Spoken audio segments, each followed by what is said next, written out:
Yo guys, good evening. This is Arlops PH once again. So nagbabalik. So sa mga bago pa lang sa channel ko, welcome. At sa mga subscriber ko, sa mga nanonood sa video ko, salamat po sa inyo. So today's video guys ay dumating na yung parcel natin sa ating DE64B. So ito guys, so nag-order ako nito guys kasi ilalagay ko doon sa upuan. Diba yung upuan may metal doon? So yun guys, yung number one na problema talaga ng multi-cab guys. So hindi lang yung sinasabi ng mga ibang vlogger, ng mga dealer. So talaga guys, iinit talaga yung upuan guys. So nag-order ako ng para sa tambutso guys na ilalagay yung heat resistance guys. So ipapakita ko sa inyo. So bubuksan natin to ngayon.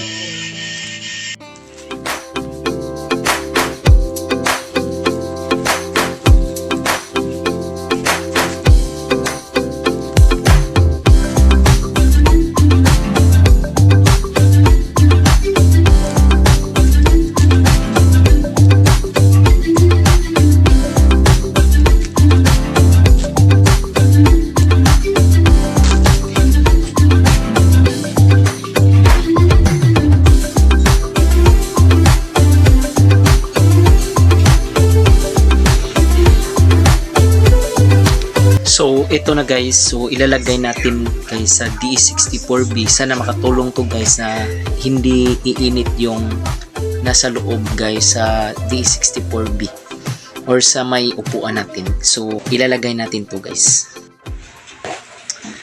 So guys, tonight pupuntahan natin yung DE64B natin kasi last use natin is Monday, so ngayon ay Friday, so 4 na araw na hindi na pinuntahan. Papaanda rin natin guys para naman ma-warm up yung engine. Kailangan talagang puntahan guys kasi yung dati is pinutol ng mga daga yung wire. So ako lang nag-wiring. At nang pinuntahan ko na ay ito na ang nakita ko. Hindi na naman gumana yung isang signal, yung nasa side mirror.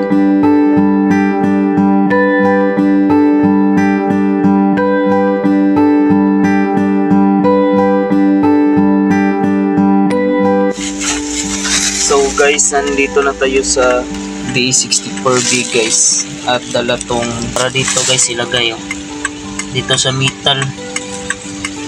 So para maibsan yung init. Pero may problema guys. Kasi pinutol ng daga yung wire. So ito yung problem talaga. So common problem talaga to guys. Sinayos ka na to dati yung wire nito pinutol ng daga. So dati nung hindi pa tayo nag-vlog, so ngayon na ulit na naman guys, pero isang linya lang. At nag-spray na lang ako ng rot repellent. So guys, nandito na tayo sa bahay. So nakakatawa talaga yung nangyari kanina guys. Kasi pumunta ako sa sasakyan ko, yung DE64B natin, tapos chinik natin yung wiring, yung sasakyan, so pinutol ng daga. So pumunta pala ako sa bahay ng boss ko kasi nag-on-the-beat na wala tayong license at wala tayong pera. Naiwan pala yung pitaka natin sa isang bag natin. So ngayon nagpapagasolin ako, pero pag check ko sa bag ko, wala akong pera. So yung nangyari guys, mabuti na lang yung boss ko ay online at tinawagan natin, nanghingi tayo ng 200, pero babayaran natin yan. At saka nagpapaload na lang tayo kasi yung load ko kasi yung data malapit nang maubos. So nakakahiya guys.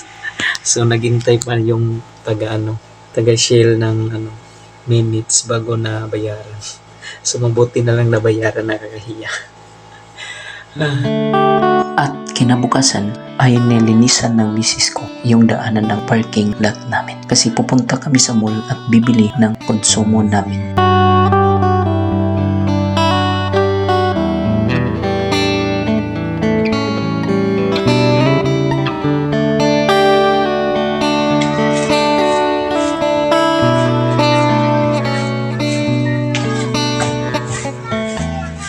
You guys, good morning. So, today is Saturday. Saturday. So, pupunta kami sa mall, guys. Tapos, pupunta kami sa bahay ni Boss. Hugasan natin yung D64 natin. So, ito si Zeyon, si Kuya. So, may tanong ako kang Kuya. Kuya, papayag ka bang sumikat ang iyong papa sa YouTube? Ha? So, papayag daw siya. So, musugot ka nga musikat ko sa YouTube. Okay ni mo. So, okay na okay daw, guys.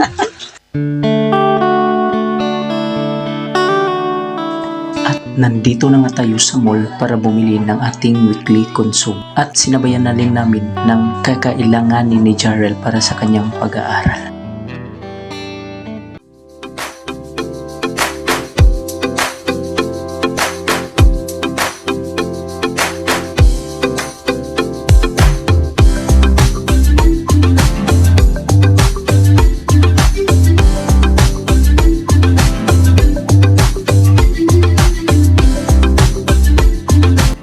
Ngunit nang papalabas na kami ay biglang bumuhos ang napakalakas na ulan kaya nag-standby muna kami ng ilang minuto sa loob ng mall.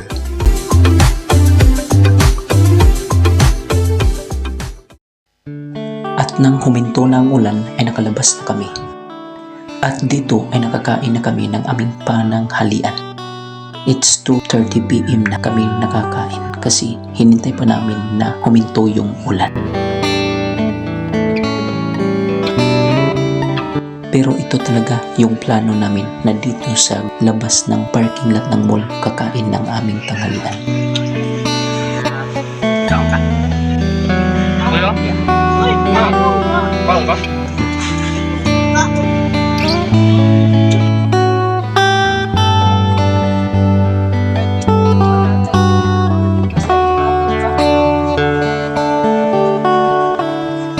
Tapi mo mo yan.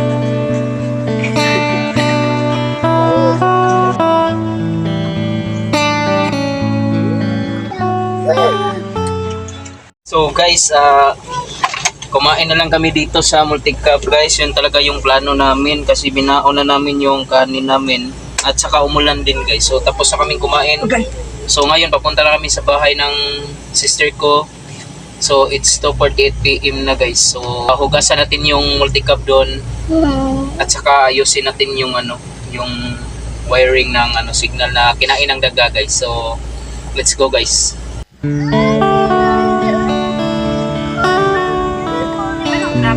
So guys, napag-desisyon na namin na uuwi na lang sa bahay guys kasi sobrang traffic talaga guys. Medyo nakakawalang gana talaga. So at least guys, nagawa na namin yung mga gagawin namin ngayong araw. Nakapagkompra na kami ng mga konsumo namin sa weekly. At saka nakapadala din kami ng pera sa mama ko kasi nasa Bohol sila ngayon. Kasi ginagawa nila ng bahay yung kuya ng mama ko na 82 years old na. So guys, thank you for watching and see you in my next vlog. So thank you for watching.